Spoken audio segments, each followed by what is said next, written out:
Joining us now is the extraordinary filmmaker. He's an award winning filmmaker, Sheldon Wilson, who recently crafted the film Between Black and Blue. It's a four-part, compelling documentary it's a story of two New York City detectives who were convicted of the sensational 1975 murder of a Denver businessman. It's an incredible documentary. Sheldon, welcome to the conversation. Right. Thank you for having me.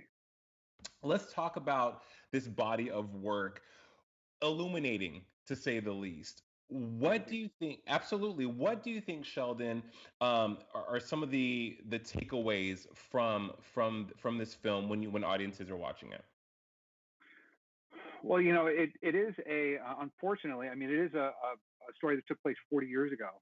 And one of the things I got into this story because initially it was just a sort of fascinating tale with these larger than life characters, had to deal with the mafia and everything. But then as I started digging, I realized that at the core of the story was this gross miscarriage of justice, as it related to, not only Mike Borelli, but even more significantly to Bob Davis. And these themes now, 40 years later, are still incredibly relevant today as we still deal with systemic racism and as we know, still an incredibly flawed, justice system. Right, right. What was it like to retrace the steps of these detectives, Sheldon? I mean, who went from being enforcers of the law, who being on Mm. what some would say the right side of the law, to being the targets of justice? Yeah, it was interesting because Mike Borelli. I'm not sure how much I should give away here, but Mike Borelli, he after 4 years, he got a new trial and was found innocent again. He became a police officer again. So here's a man, both Mike and Bob, convicted by law enforcement, but went on still very much to embrace law enforcement. And it just goes to show that there are bad apples there, but there are also some good law enforcement officers out there doing a good job. So it was an interesting push and pull throughout the whole process. I would agree. We're going to talk about parallels in regards to the movie, but let's take a look at a clip from Between Black and Blue. On the morning of October 7th, 1975, a number of men entered a townhouse. Minutes later, Harold Levine was dead, his wife Shirley severely wounded in what Denver police called a gangland-type slaying. Paper said I was sent there to take over Colorado, take over the operation. There was no operation in Colorado.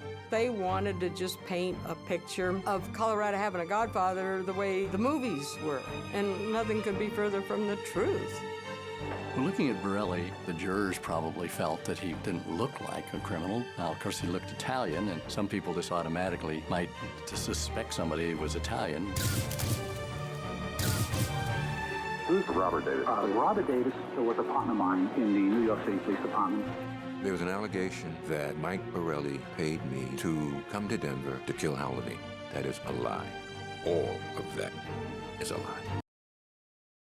As I said, compelling stuff. That was a clip of Between Black and Blue. We have the filmmaker here and director Sheldon Wilson. Sheldon, want to ask you: do you see any parallels between movements today, such as defund the police and the pitfalls that were captured in between the film?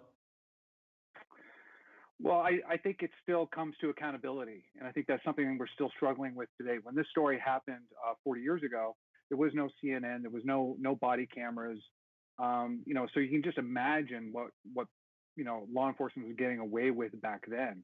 Obviously, it's still something we are still trying to tackle, figure out now. I still think we're a long way off, but yes, it's still very much accountability. I think is really what it's about.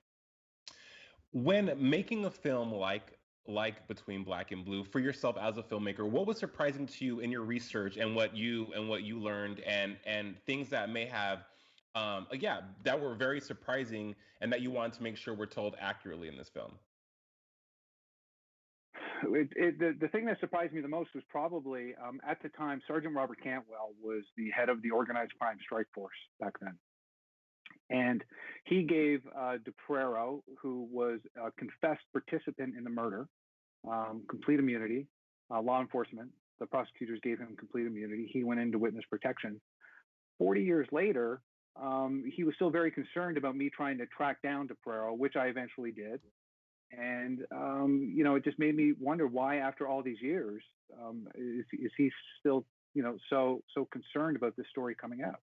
And it just goes to show, I think, to some extent, I don't want to say cover up. Well, people should watch the doc and make their own decisions. But these stories stay relevant for a long time. They do. They do. Where can audiences view Between Black and Blue? You're putting me on the spot here. Amazon Prime, Apple TV, Vudu, Vimeo on Demand, and the Microsoft Store. Wonderful. Sheldon Wilson, thank you so much for being on the conversation. Please go and stream Between Black and Blue. Great to see you. All the best, man. Great. Thank you very much. So they offered you immunity to testify.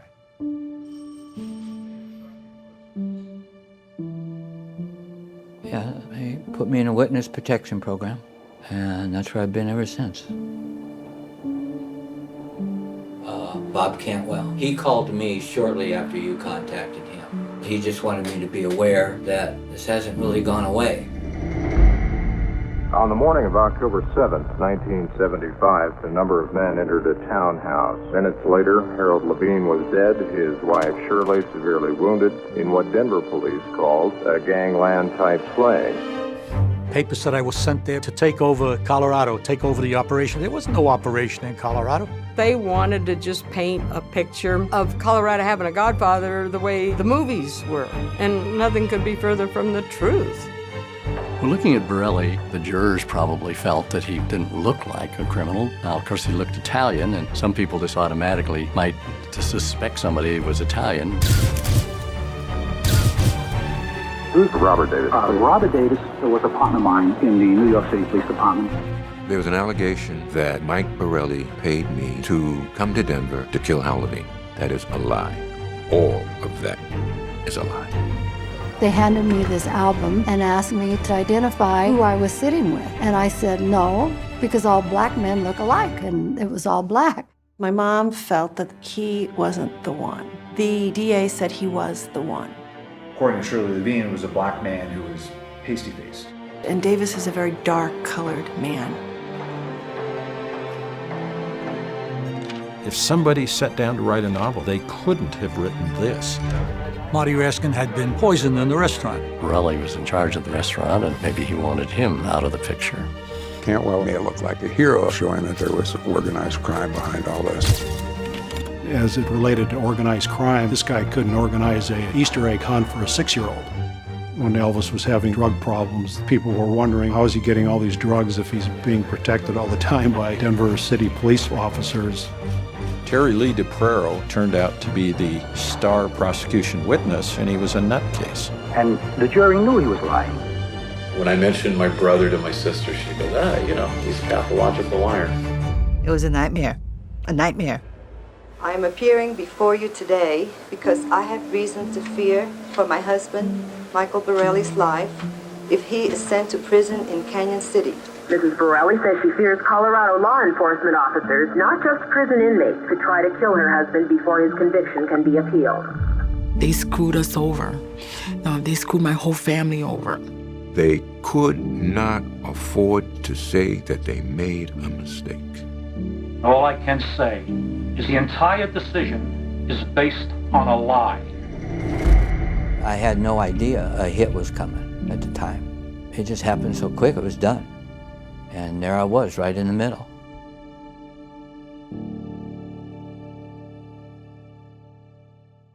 Thanks for watching The Young Turks. Really appreciate it. Another way to show support is through YouTube memberships. You'll get to interact with us more. There's live chat emojis, badges. You've got emojis of me, Anna, John, JR. So those are super fun. But you also get playback of our exclusive member-only shows and specials right after they air. So all of that, all you gotta do is click that join button right underneath the video. Thank you.